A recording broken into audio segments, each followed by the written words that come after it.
సవర్ణ దీర్ఘ సంధి గురించి ముందు వీడియోలో మనం తెలుసుకోవడం జరిగింది. ఆ ఈ ఊరు అనేటువంటి అక్షరములకు సవర్ణములైన అక్షరములు పరమైన వాని దీర్ఘం ఏకాదేశమగునని సవర్ణ దీర్ఘ సంధి గురించి తెలుసుకున్నాం.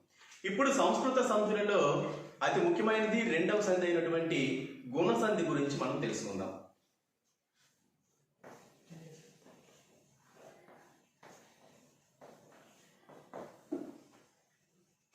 గుణ సంధి ఇందులో మనం చూసినట్టయితే ఏ ఓ ఆర్ అనేటటువంటి వీటిని గుణములు అని అంటారు అన్నమాట.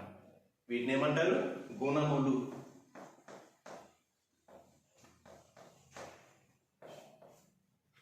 వీటితో ఏర్పడేటటువంటి సంధి కాబట్టి వీటికి గుణ సంధి అనే పేరు అనేది వచ్చింది. గుణములతో ఏర్పడేటటువంటి సంధి. ఆ గుణములతో సంధి ఏ విధంగా ఏర్పడుతుంది, గుణములు సంధి ఏర్పడేటప్పుడు ఏ విధంగా వస్తాయి అనేటటువంటిది ఇప్పుడు మనం కూలంకషంగా తెలుసుకుందాం.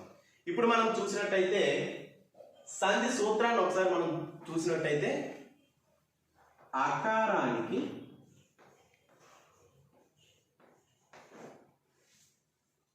ఈ ఊ రూలు పరమైన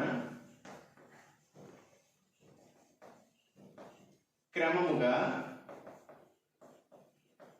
ఏమొస్తాయి? ఇవి వస్తాయి. ఏ ఓ అన్లు ఏకాదేశంగా వస్తాయి. ఆకారానికి ఈ ఊ రూలు పరమైన క్రమముగా ఏ ఓ అర్లు అనేటటువంటివి ఏకాదేశంగా వస్తాయి. ఈ ఏ ఓ అర్లనే గుణములు అని అంటారు. ఈ గుణములతో ఏర్పడినటువంటి సంధి కాబట్టి దీనిని గుణ సంధి అని మనం చెప్పుకోవచ్చు. మరొకసారి సంధి సూత్రాన్ని మనం చూసినట్టయితే ఆకారానికి ఈ ఊ రూలతో రూలు కలిసేటప్పుడు క్రమముగా ఏ ఓ అర్లు అనేటటువంటివి ఏకాదేశంగా వస్తాయి. ఈ ఏ ఓ అర్లను గుణములు అని అంటారు. ఈ గుణములతో ఏర్పడినటువంటి సంధి కాబట్టి దీనికి గుణ సంధి అని పేరు. అయితే ఈ సంధి ఏ విధంగా ఏర్పడుతుంది, సంధి కార్యం ఏ విధంగా జరుగుతుంది, కొన్ని ఉదాహరణలతో మనం తెలుసుకుందాం. మరొకసారి చూడండి. ఆకారానికి ఈ ఊరులు కలిసేటప్పుడు ఏంటి? క్రమముగా ఏ ఓ అర్లు అనేటటువంటి ఏకాదేశంగా వస్తాయి.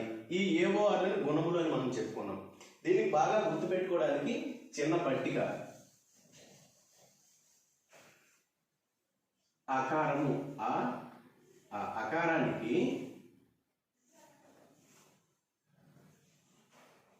ఈ ఈ ఊ ఊ రు రూలు కానీ పరమైనట్టయితే క్రమంగా ఏమొస్తాయి?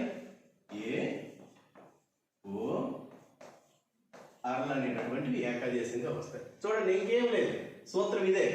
ఆకారానికి ఈ ఊరులు పరమైన క్రమముగా ఏ ఓ అర్లు వచ్చును. ఈ ఏ ఓర్లు అనేవి ఏంటి? గుణములు. ఈ గుణములతో ఏర్పడిన సంధి కాబట్టి దీన్ని మనం గుణ సంధిగా చెప్పుకున్నాం. ఉదాహరణకి మనం కొన్ని ఉదాహరణలు చూసినట్టయితే ఏంటట, మొదటి చూద్దాం. ఉపేంద్రుడు చూద్దాం.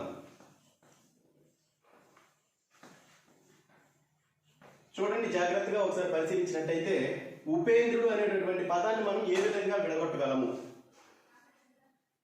ఉప ప్లస్ ఇంద్రుడు. ఏ విధంగా? ఉప ప్లస్ ఇంద్రుడు అనేటటువంటి విధంగా మనం విడగొట్టగలం ఉపేంద్రుడు అనేటటువంటి పదాన్ని. చూడండి ఒకసారి, ఉపేంద్రుడు అనేటటువంటి పదాన్ని మనం ఏ విధంగా విడగొట్టగలం? ఉప ప్లస్ ఇంద్రుడు అని రెండు పదాలుగా రాయగలం కదా.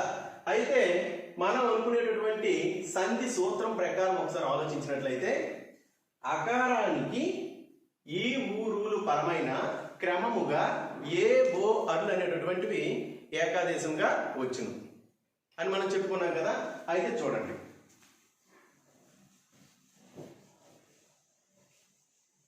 ఇవి మనం ఏం రాసుకున్నాం? పదం ఉపేంద్రుడు అనేటటువంటి పదాన్ని రాసుకున్నాం. దీన్ని మనం ఏ విధంగా విడదీసుకున్నాం? ఉప ప్లస్ ఇంద్రుడు అని మనం విడదీసుకున్నాం కదా. ఈ విధంగా విడదీసుకునేటప్పుడు ప అనేటటువంటి అక్షరం తీసుకున్నట్టయితే ఇప్పు ప్లస్ ఆ, ఇప్పు ప్లస్ ఆ ప ఇప్ ప్లస్ ఈపి. ఇప్ ప్లస్ అంటే దానికి ఏ అచ్చు అయితే పరమవుతుందో ఆ అచ్చు శబ్దం అనేది మనం పలకవలసి ఉంటుంది. ఆ విధంగా చూసుకున్నట్లయితే దీనికి ఈ అకారానికి ఈ ఇంద్రుడు అనేటటువంటి రెండో పదంలో పరపదంలో ఉండేటటువంటి మొదటి అక్షరం పరమైంది. ఇప్పుడు చూడండి, అకారానికి ఈ పరమైతే అక్కడ ఏంటి రావాలి? ఏ రావాలి. అకారానికి ఈ పరమైతే ఏం రావాలి? ఏ రావాలి. ఇప్ ప్లస్ ఏ. చెప్పారు కదా ఏకాదేశం అని అంటే మనం ముందు వీడియోలో తెలుసుకున్నాం. రెండు అక్షరాలు రెండు అచ్చులు కలిసేటప్పుడు ఆ రెండు అచ్చుల్లో ఉండేటటువంటి వాటి దీర్ఘము గాని వేరే అక్షరం గాని రావడం. ఇక్కడ వేరే అక్షరం అనేది వచ్చింది. ఇప్ ప్లస్ ఏ ఏదవుతుంది? పే.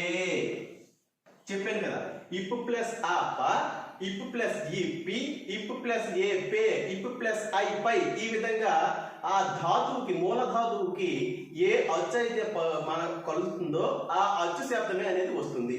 అయితే ఇప్పుడు పే వచ్చింది. ఉపేంద్రుడు.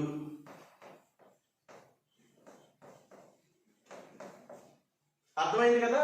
దీనిని సంధి కార్యము అని అంటారు. అంటే సంధి జరిగేటటువంటి తీరు, సంధి జరిగేటటువంటి తీరు అన్నమాట ఇది. ఏ విధంగా చూడండి, ఉపేంద్రుడు అనేటటువంటి ఉదాహరణ పదాన్ని తీసుకున్నాం మనం. దీన్ని ఉప ప్లస్ ఇంద్రుడు అను రెండు పదాలుగా విభజించాం. విభజించిన తర్వాత సంధి సూత్రం ప్రకారం అకారానికి ఈ ఊరులు పరమైన క్రమముగా ఏ ఓ అల్లు ఏకాదేశమగును అనేటటువంటి సంధి సూత్రం ప్రకారం ఇప్ ప్లస్ ఆ ఇక్కడ అచ్చైనటువంటి ఆకి పరపదంలో ఉండేటటువంటి మొదటి అక్షరమైనటువంటి ఈ పరమైనప్పుడు అకారానికి ఈ పరమయ్యేటప్పుడు ఏమవుతుంది? ఏ అనేది వస్తుంది. ఆ విధంగా ఇప్ ప్లస్ ఏ ఈ రెండు అక్షరాలు కూడా పోయి ఏ అనేటటువంటి అక్షరం ఇక్కడ రావడం జరిగింది. ఆ ఏ అనేటటువంటి అక్షరం ఇప్ ప్లస్ ఏ ఈక్వల్ పే, ఉపేంద్రుడు అయింది కదా. ఇది మొదటి ఉదాహరణ, ఈతో జరిగేటటువంటి ఉదాహరణ.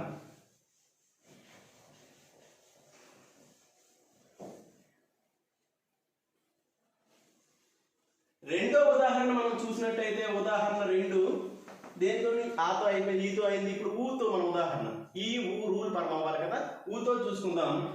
గంగోదకము. గంగోదకము అనేటటువంటి పదాన్ని మనం తీసుకున్నాం. దీన్ని ఇప్పుడు మనం ఇంతకు ముందు మనం చెప్పినట్టే దీన్ని రెండు పదాలుగా మనం విభజించాలి. ఏ పదాలుగా? గంగా ప్లస్ ఉదకము. గంగా చూడండి వేరు వేరు అర్థాలు కలిగి ఉంది. గంగా అంటే గంగా నది, ఉదకము అంటే నీరు. ఆ రెండు పదాలు కలిసేసరికి గంగోదకము గంగ నీరు అని వచ్చింది అనమాట అర్థం. ఆ విధంగా చూడండి, గంగా ప్లస్ ఉదకము ఈ రెండు పదాలని మనం విడదీసాం. ఇప్పుడు విడదీసేటప్పుడు గంగా ప్లస్ ఉదకము అని విడదీసాం కదా. ఇప్పుడు గాన్ చూడండి, మొదటి పదము చివరి అక్షరములోని అచ్చు మొదటి పదం ఇది, దీని చివరి మొదటి పదం ఇది పూర్వపదం, ఇది పరపదం. చెప్పుకున్నాం కదా ఇంతకుముందు పరపదం. ఈ పూర్వపదములోని మొదటి చివరి అక్షరంలోని అచ్చు చూద్దాం. ఈ గా ప్లస్ ఉ.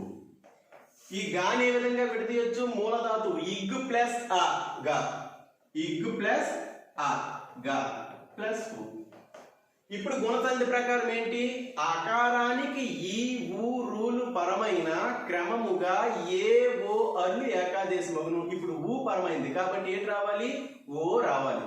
ఇప్పుడు ఈ అకారము ప్లస్ ఈ ఊ పరమయ్యేటప్పుడు ఓ అనేటటువంటి వస్తుంది. ఇప్పుడు ఇగ్ ప్లస్ ఓ గో, ఇగ్ ప్లస్ ఓ గో.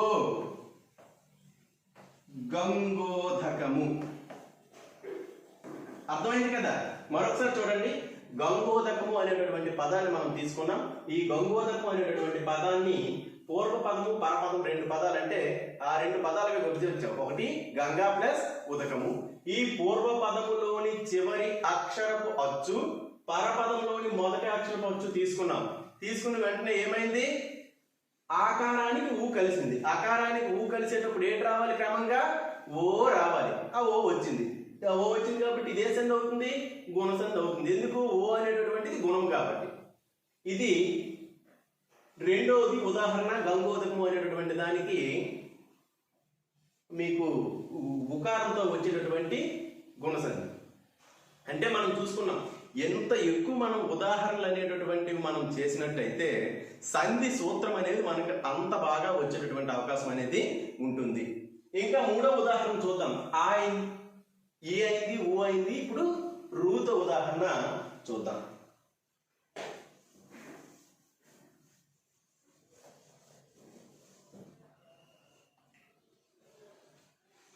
మహర్షి, మహర్షి ఉదాహరణ 3. ఈ మహర్షి అనేటటువంటి పదాన్ని విడదీస్తే రెండు పదాలుగా ఏ విధంగా విడదీస్తాం? మహా ప్లస్ ఋషి. ఈ పదాన్ని విడదీసేటప్పుడు ఎక్కువగా కన్ఫ్యూజ్ అయ్యేటటువంటి అవకాశం ఉందమ్మా. మహర్షి అనేటటువంటి పదాన్ని మహా ప్లస్ మహర్షి, హర్షి అని చదువుతాం కదా, మహా ప్లస్ హర్షి అని విడదీస్తుంటారు. ఇలా ఎక్కువగా చూసేటటువంటిది ఇలా విడదీస్తుంటారు. మహా ప్లస్ హర్షి అని విడదీస్తుంటారు. ఇది 100% ఇది 100% తప్పు. ఎందుకంటే మనకి ఈ గుణసంధి సూత్రం ప్రకారం అర్ అనేటటువంటిది ఏకాదేశంగా వస్తుంది అని చెప్పుకున్నాం మనం. మహా ప్లస్ ఋషి, అర్ అనేటటువంటి పదం మనం అక్షరాన్ని పలుకుతున్నాం. మహర్షి అర్ అనేటటువంటిది వస్తుంది. ఇప్పుడు చూసినట్లయితే మహా ప్లస్ ఋషి అనిగా మనం విభజించుకున్నాం. ఈ పూర్వపదమైనటువంటి హాని, ఈ పూర్వపదం మొదటి అక్షరం, పూర్వపదంలో ఉండేటటువంటి చివరి అక్షరం అయినటువంటి హాని తీసుకున్నాం. పరపదంలో ఉండేటటువంటి రూన్ తీసుకున్నాం. తీసుకునేటప్పుడు ఈ హాని ఏ విధంగా మనం విడదీస్తాం?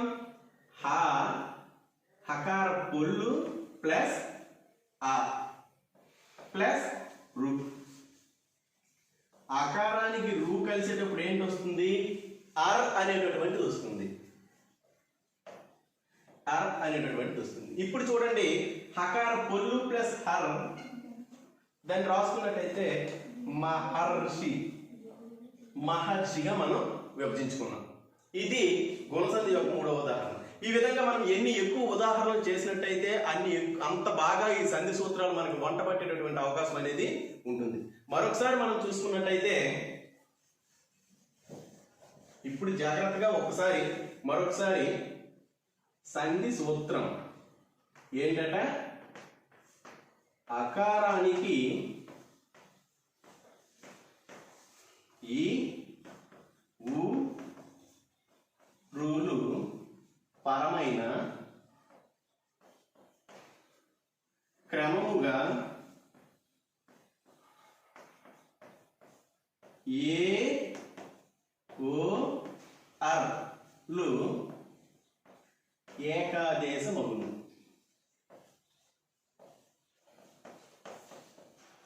ఇప్పుడు మనం చూడండి, అకారానికి ఈ ఊరులు పరమైన క్రమముగా ఏ ఓ అర్లు ఏకాదేశమగును. ఎలా అట? అకారానికి